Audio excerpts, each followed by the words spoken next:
Hello, and you are watching the Geekery movie reviews. Enjoy. You better say it like it is. You better say it like it is. Say it like it is. Motherfucker, say it like it is. Final Destination. I didn't see this film in 3D because the nearest 3D cinema is quite a way away. And so I went to see this, and next to the backstory, I first saw Final Destination 3 when it came out in cinemas, then I went back and watched the other two. I thought they were enjoyable to a certain extent, which there was some interesting parts about them. This film takes all those interesting parts and throws them in the bin, and just stomps on them and gives them to the trash man to spit on and then shit in. Because it just removes anything that I thought was decent about this series and just kind of goes, right, okay, we're going to do this.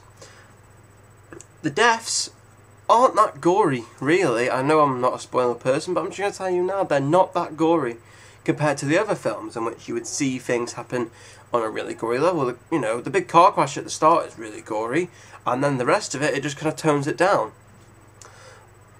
The music for the film is a bit crap, really. I can't remember any music other than the first bits, which it's typical summer music, but more metal-y on the harder side. And the acting is pretty much terrible.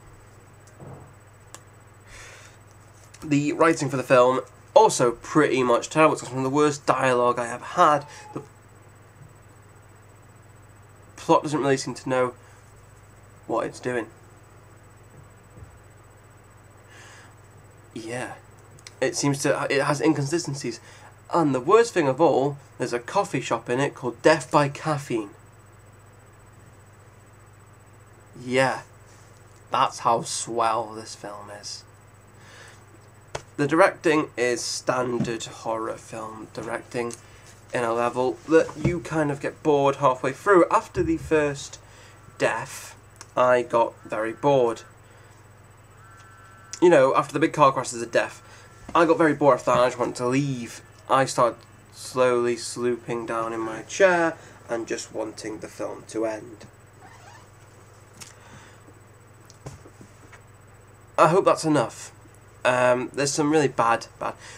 You have horror films that are very tongue-in-cheek, like Sam Raimi's Evil Dead series and Drag Me to Hell. Fantastic film. And then you have films like this, which it's a bit humorous, it's funny, it's trying to be tongue-in-cheek, but it's kind of watching other films and seeing how they do it and trying to copy it and failing miserably at it. And I'm just going to leave it as that.